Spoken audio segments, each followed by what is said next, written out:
Digimonth, Digimon movies, come on now, let's watch them. Digimonth, Digimon movies, Digimonth. You just gotta imagine how much of a nightmare it must have been for the writers to combine 3 totally unrelated movies into one Frankenstein piece, which nowadays we like to call Digimon the movie. So, does Saban's monster of a movie work out? Or is it a little less than to be desired? The plot somewhat follows the events of the 3 movies it's based on, but to briefly summarize, our movie starts out with Tai and Kari encountering their first Digimon, while at the same time Willis, all the way in America, also receives his first Digimon. Cut to several years later, and Izzy discovers a Digi-egg on the internet that gets infected by a virus.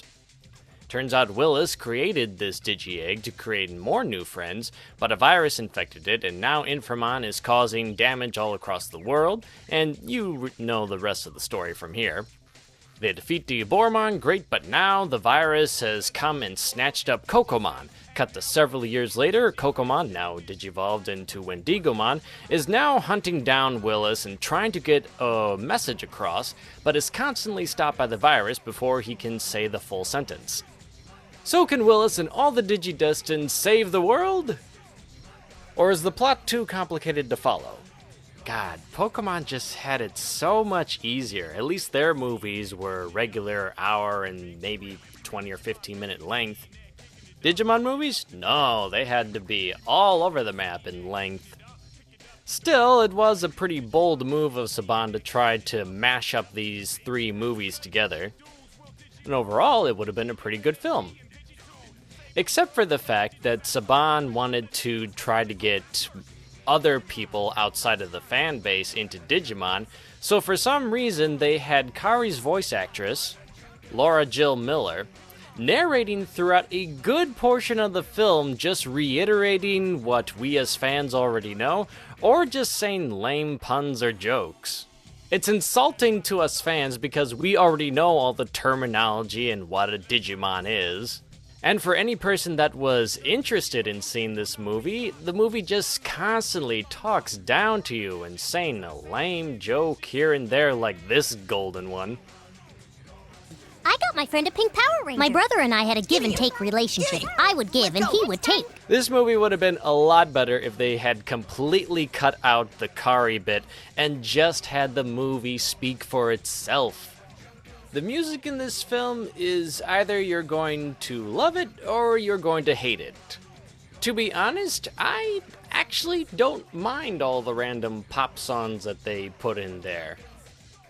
Like, to this day, I still get super hyped during the bit with Greymon fighting Parrotmon. And though I do agree that a lot of the pop song choices really don't fit with the scene that they're put in, I see it more as a good, corny fun type of film. Especially with that oh-so-bad digi-rap. Oh, it's both enjoyable and painful at the same time. Why am I a masochist? Making Willis the thread that ties all 3 films together is honestly not too bad of an idea. Looking at the original Japanese films, like in the 3rd one, they even mentioned that Willis lost his Digimon at the same time that Tai and Kari lost their first Digimon. Like, even though I enjoyed a lot, the first part of the film, I don't really see it really fitting in with the overall story that they're trying to tell. Yes, they do kind of bring it up later on, and Kari constantly brings up a lot of stuff in the first part of the film, which makes it very unwatchable.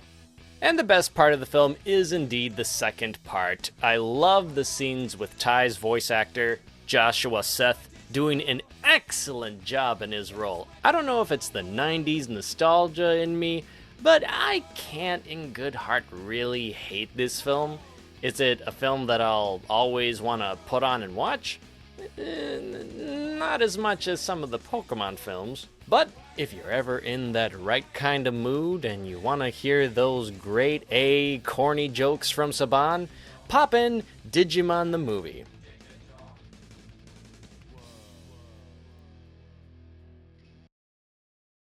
Oh, yeah, there was also this short at the beginning of the film for the show Angela Anaconda, but honestly, no one remembers that show outside of this movie, so I felt I didn't really even need to bring it up.